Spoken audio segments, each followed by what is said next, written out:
Hey there, welcome to episode 424 of the Find Your Food Voice podcast.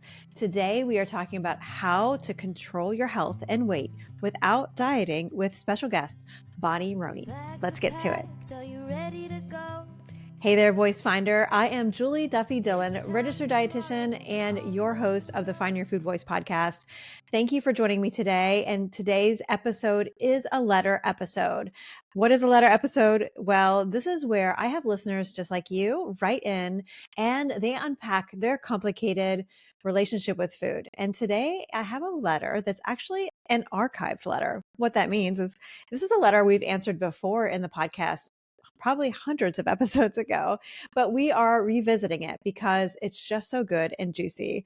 And this person who wrote in is someone who works in the health space and is starting to see how harmful dieting is, but also is trying to run a business on how to help people improve their health as a fitness trainer and is wondering how to make this all work. And I invited Bonnie Roney, who's a fellow registered dietitian, to join me on this episode, specifically Bonnie, to answer this letter for a special reason. And we're going to unpack that in this episode. What I want you to know is that stay for the end, because the very end of this episode is when Food writes back and answers this letter writer. It gives us some insight on what to do next. So be sure you stick around for the end to catch the letter back from Food. So if you too have a complicated history with food, I want to make sure that you know about the Find Your Food Voice book. Yes, the Find Your Food Voice book came out in March and it is ready to be purchased anywhere books are sold. And I would love for you to have your own copy. For just $20, you get access to all the tools that I used over a year or two working with clients one-on-one. So you can get all the resources, all the strategies, all of the support. Like I was just sitting across from you and I'm sitting, you're sitting in my green couch right behind me and I'm sitting in the therapist chair and we're talking. That's what the Find Your Food Voice book is like. It also includes letters from listener that start every single chapter. You can get to it at julieduffydillon.com. Also, if you want more, if you read the book, you've been listening to the podcast, and you want to dive deeper in some of these topics, especially if you have insulin resistance or PCOS, I invite you to join me over on Substack. That's where I am basically talking about the things I couldn't include in the book. We're diving deeper. And like I said, we are including more research deep dives into how to help manage PCOS without dieting. You can get to my Substack at findyourfoodvoice.substack.com. And when I'm dropping this episode is the same week that I am dropping my PCOS and GLP-1 deep dive. And I, for the last 6 weeks, have been reading GLP-1 and PCOS research. So I've got all my research put together and now I'm just making it look pretty in my essay. But I'm excited for you to read it because this is the number one question I get from anyone with PCOS. Is GLP-1, is that the answer? Is that what's going to fix my issues with insulin and all other things? And so I'm excited for you to read that. And something I want you to know is that every single month on Substack, I am doing a very thorough deep dive on something in particular that has to do with insulin resistance and PCOS, because I think you also with PCOS deserve to have a healthy relationship with food, to recover from your eating disorder. But I know it's really hard because of how PCOS is managed. There are so many tools. I mean, that's basically my life's work is to help people with PCOS be able to also enjoy eating again. And last month's deep dive was all the labs that I recommend to people with PCOS to ask their doctor for every single year. There's certain labs I know your doctor's already ordering, like an A1C, but that is not enough. You have other ones that are going to be a much better predictor of needs that you need to meet besides an A1C. I do include an A1C, but there's some better ones, especially as it relates to insulin resistance. So you can get to all that again on my Substack at findyourfoodvoice.substack.com. All right. We are going to hear this episode's letter after a very quick sponsor break. Dear Food, Body Image, and Diets. When I first started my career as a personal trainer in 2004, I loved the science side of fitness and health. I was fascinated by diet plans, workout plans, and ways to hack your workouts and fitness to transform your body. And I believe that intense workouts and strict diet plans were the key to health. At the same time, I worked so hard to keep myself a certain size. I weighed myself daily and thought that health could be found by tracking calories and doing double workouts a day. I thought I was healthy and I was proud of my discipline, but I was struggling inside. I was always fighting my body, and so were my clients. Personal training is, well, personal. And so many people I worked with were in a constant fight with their body. Though for some, their fight looked a little different: on diets, off diets, down 10 pounds, up 20, feeling uncomfortable in their body, or trying to restrict their eating and push through workouts in order to get results. And I used to think that the answer was a simple meal plan or rigid exercise program. I thought that it was that simple.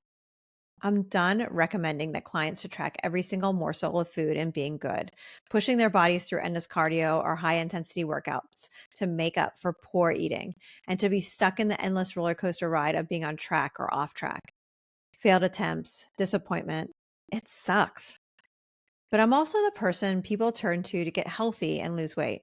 And while I know that at our studio, we have created a non intimidating fitness, nutrition, and lifestyle coaching program to help our clients get back to feeling good, not by restricting and dieting, but by connecting with their bodies, and to have a focus on feeling good, improving one's health, and being a part of a supportive community. But I still struggle to find the balance between helping clients reach their goals and start to feel at home in their body. How do I communicate what we do and reach out to others without the offer to trim their tummies and tone their arms so they can wear a tank top in the summer? Seriously?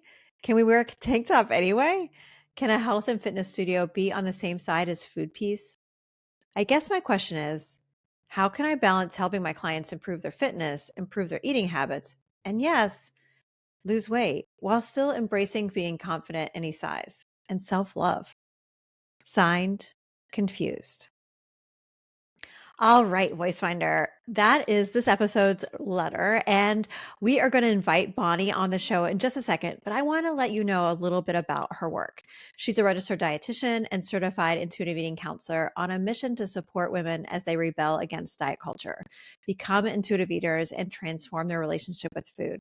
Through one on one support and an online community, Bonnie is dispelling diet myths and societal norms to help women free themselves from guilt and shame surrounding food. When she's not tackling problematic diet beliefs, she enjoys time with her two kids, date nights with her husband, and cooking delicious meals. You can follow Bonnie on Instagram, gain knowledge and support via our podcast, and get in touch with her on our website. All the links to those are in our show notes. But without further ado, let's welcome Bonnie Roney to the Find Your Food Voice podcast. Hey, Bonnie, welcome to the show. Thank you so much for having me, Julie. Oh, I'm so glad to talk with you again. And did you get a chance to read this episode's letter? I did. It brought up so much for me. Oh, well, let's unpack this. So, what was your first impression when you were reading it? Like, what was going on? It brought up a lot of good things, I should say.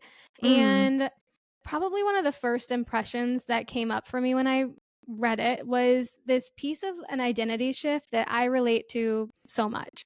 And that identity shift from your reader who shared that she used to be so invested in this paradigm that she worked in Mhm. as a personal trainer, helping people diet and follow strict plans and exercise and do all of the quote unquote right things that we hear about all the time, help them achieve their goals, find success that we hear about, which success in our world is typically weight loss.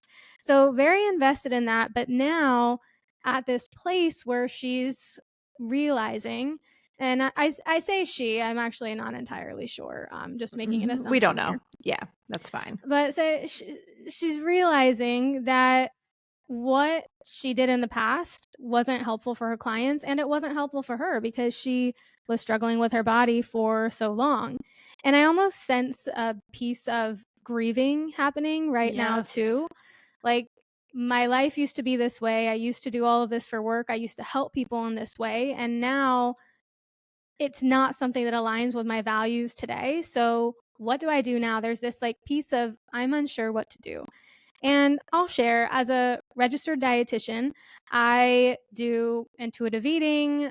I have a weight inclusive approach to nutrition. So I really align myself with the way that your listener is working to get towards. But I wasn't always this way. So when I first started out as a dietitian, like many others, I sold weight loss. And specifically, I did it through a low carb approach, which is not something I would, yeah, Interesting. Yeah. not something I would ever stand behind anymore. But it got to a point where I realized I was causing more harm than good. And my values began to change because I started to learn about how harmful my approach was, not, to Mhm. myself, to my clients, to the people who came across my message. And so I really had to grieve the platform I built that was built entirely around Yes. selling weight loss, helping people change their bodies, and come to terms with the fact that I would have to own that. Yes. Well, so something that I want to name is I think for so many of us that work in health or the medical field could relate to this letter. Some people are not moving in the same direction as this letter writer, but those of us who have can totally probably pinpoint like when they were there when this person is. And so thank you for sharing about your experience. And when I was reading this, I recalled all the things that I remember going through, and there was a lot of grief. I mean, thankfully, because I'm someone from the late 1900s, so like so much of my shift happened before we even had much social media. Like I think it was just like MySpace, and that's it. And so I don't have as much record. There's not this like a way to look back. By the time I even had my blog, I was already in a place where I was firmly rooted in intuitive eating. I still was, fucking up, but I was like, I wasn't, yeah, there wasn't like this imprint out there like that. And so naming the platform piece, I think is really important. And also when you said like, this person is kind of like, they're moving and they're figuring it out. And when I was reading this letter, I was like, oh, I think they already have, but there still is more to come. Did you get that too? Like they're coming along, but they're not quite there yet. Yeah, yeah. Yeah. I got a big sense of that because it's like there's this tension between my past belief system and today's current values, but now what do I do? So Yes. there's a lot of unknowns that it sounds like still need to be figured out. Yes. Yeah. Yeah. There's like that tension, I think, is so important. And when I was in that place of that tension, I felt so lonely. I didn't have a lot of people yet that was doing this work. And I remember meeting the first folks who were doing non-diet work. I mean, even just reading the intuitive eating book was like, in itself was really important because I was like, oh my gosh, there's other dietitians. I don't have to quit this work. Um, yeah. What was it like for you in that spot when you were, yeah, trying to connect it all and move it into the direction you were going to go? It was really scary. I thought about it for a while and I went through conversations like your listener with Mhm. myself a lot. I talked to my husband about it a lot and I basically came Mm. down to the consensus of I can't continue doing what I'm doing. So I either have to quit Yes. being a dietitian and doing this online altogether, or I create a new path for myself and I own what I've done and I talk about how and why I decided to make this change. And Mhm. I did that and it was terrifying. It was really scary. I had to get uncomfortable for a while, but you know what? People were a lot more encouraging of this change when I made it than I thought they would be. I thought people were going to judge me a ton. I thought I was going to get a lot of backlash, and I did get some. Don't get me wrong, I Sure. did. Sure. But I got way more encouragement and positive feedback from people that outweighed some of the negativity that I received.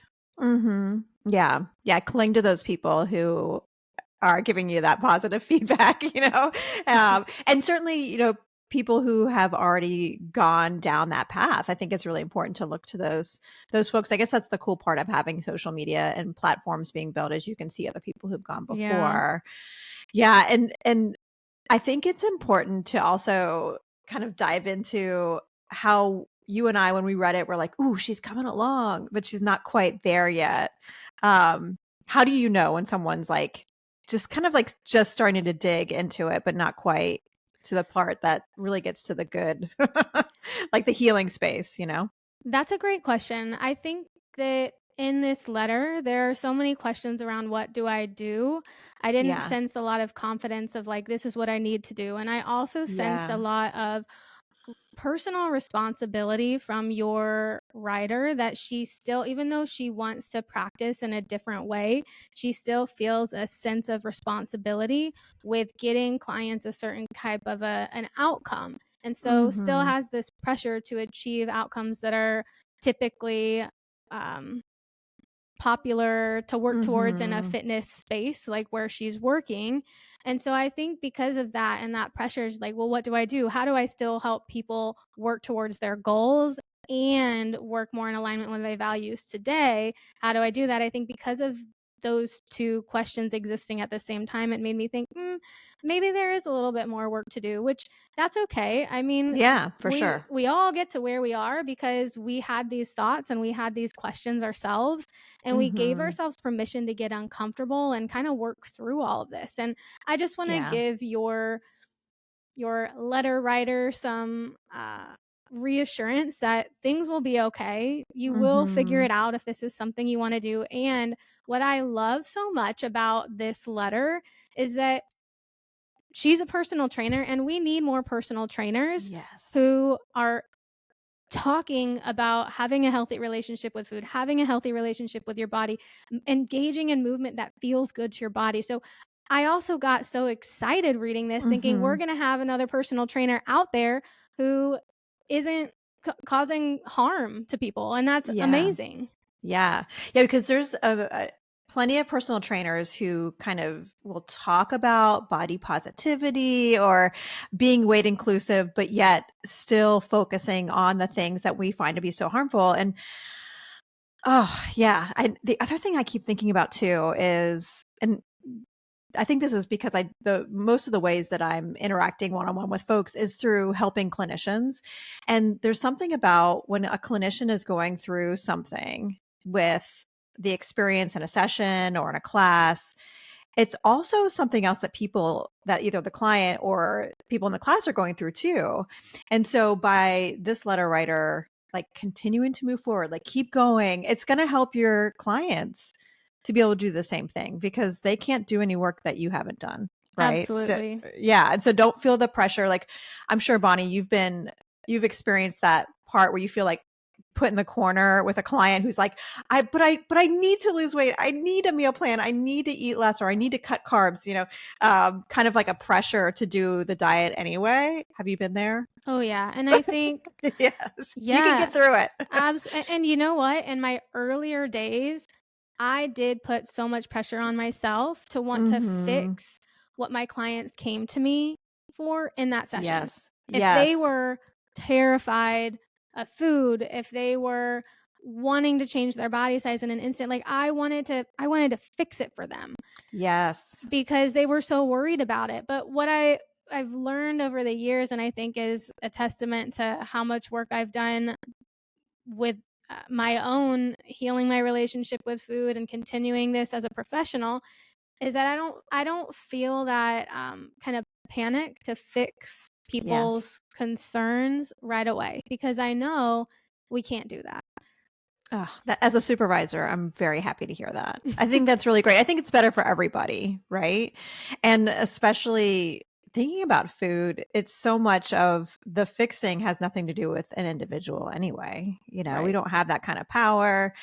And it's so much bigger. The thing that I remember when I was in that spot, I mean, I can remember being in the spot exactly where this person is and like crying a lot. I was so stressed. I didn't sleep well. I have psoriasis, and whenever I'm stressed, my psoriasis gets so horrible. And I Mm, remember it was like awful. And the thing that helped me to kind of move the needle a little bit was thinking about all the clients I worked with. And so many people would be doing the same behaviors, but like the weights were never changing the same. And so I was like, well, weight loss isn't a behavior. It just isn't. I have proof. I have so many people that I've seen now that it hasn't worked out in that way. And so, as a personal trainer, you can help people learn how to do certain movement and how to incorporate movement and strength training into their life, but you can't guarantee anything, right? So, I know for me, when I remember using that phrase, like weight loss isn't a behavior. I can teach you how to include more fruits and vegetables or, whatever behavior we were talking about.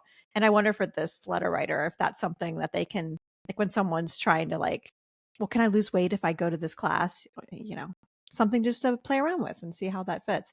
Are there any things that helped you kind of go in that direction? Any kind of I don't know, phrases or mantras that kind of helped you? Oh, that is such a good question. Phrases or mantras that I helped totally put you on the me. spot, so don't worry if you don't. You know, I like to think about what's in my control and what's out of my Mhm. control. I do this for a Mhm. lot of different things. Mhm.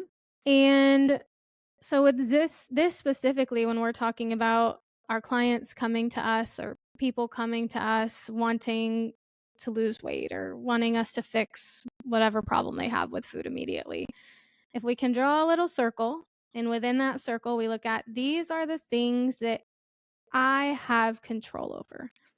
And then outside of the circle are all the things we don't have control over. So inside the circle, for me as a dietitian, I have control over helping people rebuild trust with their bodies. I can give them the tools and the practices to help them get more in touch with their hunger cues, with their fullness cues. I know the resources to help them begin to make peace with food. I know how to encourage them to engage in more joyful movement, heal their relationships with exercise. The things that are outside of my control always are how frantic people come to me as, like what kind of fear are they holding? What kind of answers do they want really quickly? I don't have control over that. Other things outside of my control, diet culture, I don't have control of all the messages that we hear every single day. You could have clients coming to you who just came from the gym where the gym was selling, you do our program for 30 days and then you'll have this result and you'll lose X pounds, right? So people are getting those messages everywhere they go. So I Yeah. can't control what they've heard outside on the outside before they come and see me. So by reminding myself of that, like these are the things I can actually do. And weight, right? Weight is something we have to include. Weight is outside of my Mhm. control. It is outside of everyone's Mhm. control. I cannot control what someone's weight will do when I support them with healing their relationship with Right. food. Right. Right. And that doesn't make you as a failure. It's just really just acknowledging the reality, Yeah. right?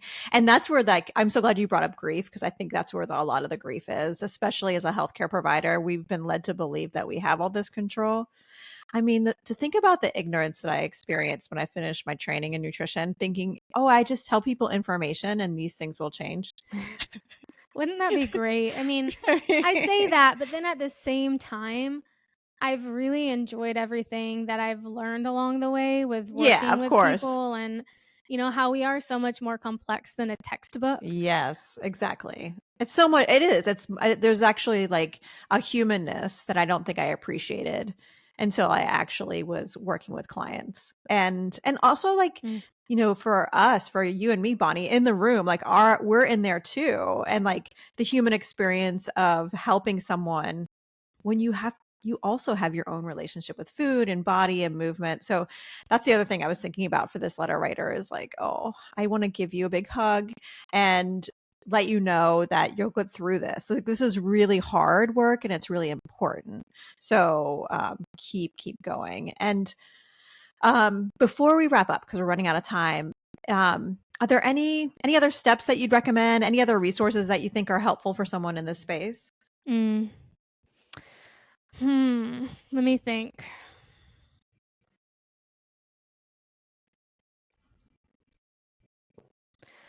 I think when I think about resources to support your letter writer here, the first thing I think of is community and how important it is. So, Mhm. by writing to you, listening to this podcast, that is one form of community. And I'm wondering if there are any other community resources that your letter writer can lean on, whether that's personal trainers who maybe have already kind of figured this out or who are currently figuring this out, whether it's people online that they can follow and learn from. Maybe it's some books, Facebook groups. What kind of community can you lean on because it can feel lonely and isolating doing this work when you feel like you're one of the only ones. And sometimes in Yes. yeah, Yes. sometimes in fitness spaces you might feel like you're the only one, even though it sounds like your letter writer works in a place that a studio that's really done a lot of great work to bring about non-intimidating fitness, nutrition, and lifestyle coaching programs. But at the same time, it sounds like there's still this pressure to, provide clients with weight loss. So finding other people in your space who are doing what you're doing, I think is really helpful. I also believe in us letting ourselves like build our muscles of Mhm. discomfort. Mhm. So I'm sure this letter writer as a personal trainer is very familiar with building muscles. You can't just start out not lifting weights and then lift a really heavy weight one day. You've got to work your way up to it. So we kind of have our own emotional muscles too. So whenever we make a big change in our life, that emotionally is a lot for us.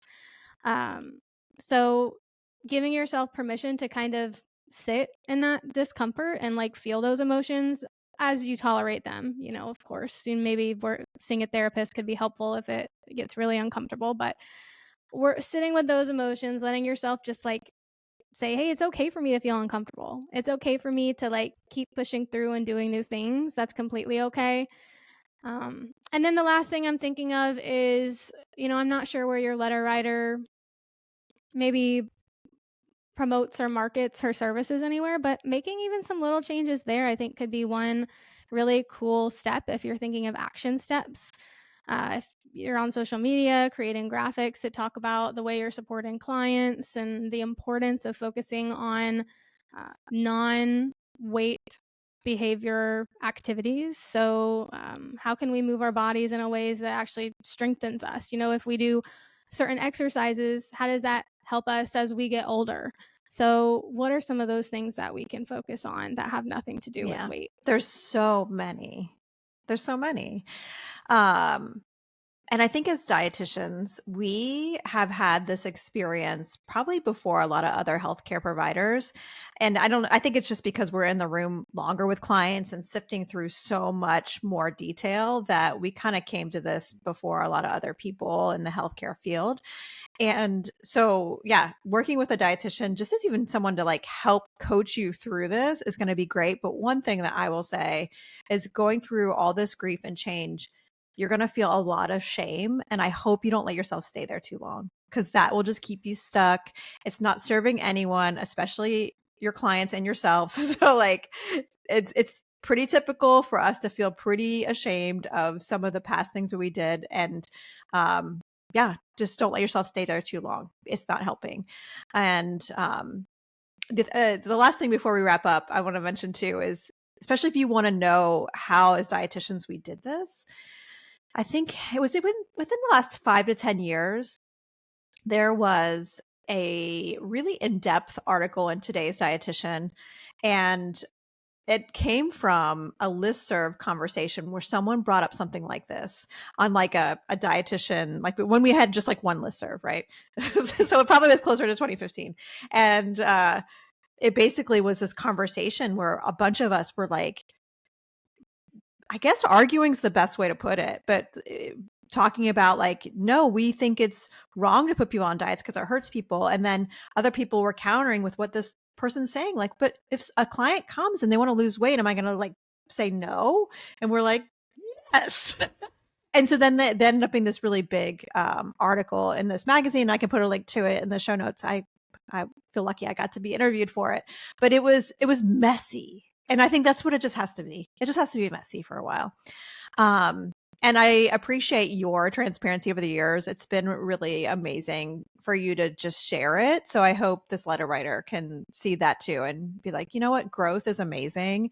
And when you get to the other side, it can be great, not only for you, but yeah, for all the clients you serve. So if someone's listening and they want to know more about you and your work, where would you direct them? What kind of things are you offering right now to help people? Yeah, thanks so much, Julie. So you can find me mostly on Instagram at diet.culture.rebel. I also have a podcast, Diet Culture Mhm. Rebel. Those two resources will direct you to anything else that you might find of Awesome. interest of mine. Awesome. Well, thank you so much, Bonnie. I appreciate your time and taking time and a lot of compassion for this letter. It means so much. So thank you. Yeah, thank you so much for having me. So there you have it. I hope you enjoyed my conversation with Bonnie. I certainly did. And I didn't mention this earlier, but I actually got a chance to meet Bonnie in person at the FNCE, the Super Bowl for Dietitians conference. And she's such a delight. I was so glad to actually meet her in person. But with that all being said, I'm so glad that she had a chance to answer this particular letter. And I have Food's letter back that I want to share with you in just a moment. But before I go, remember the Find Your Food Voice book is available for purchase. It is available at julieduffydillon.com. And you can also find me on Substack, findyourfoodvoice.substack.com. And we are going to continue to dive into more of these topics. And I hope you'll join me there. I'm having a lot of fun and I would love to stay connected there. I'll be back in 2 weeks with our next episode of the Find Your Food Voice podcast with Heidi Schuster, who's going to help me also answer a listener letter. And until then, take care. Dear Confused, we hope you know that doing your own introspective healing work will cause a positive ripple effect for others to do the same. Please know that you can't long-term control weight and health like you've been led to believe for you or your clients. Keep questioning the ties with weight and health. Keep promoting health, focusing on behaviors and self-compassion. Just because a client wants to lose weight does not mean you have to focus on that too. We encourage you to continue this process in community, and we know you will find your way that fits for you. Love, food, body image, and diets. Thank you for listening to the Find Your Food Voice podcast. It is written, produced, and edited by me, Julie Duffy Dillon. I also get amazing help from Rachel Popik, who is editing all of the show notes and uploading everything so you can actually get access to all the files. And we also have Colleen Brebner, who is a part of our Find Your Food Voice team, who you also hear on some episodes. We do appreciate the support of the podcast by leaving a rating or review, and following along on Substack as a free or paid subscriber does help us. But whenever you do sign up to be a paid subscriber, that really low rate to be a paid subscriber gives you access to these deep dives and also supports me, my team, my family, because this is my full-time job. So any way that you can support us is super appreciated. All right. Thank you so much for listening, and we'll be back in 2 weeks with another episode. Until then, take care. Home is with you wherever that may be.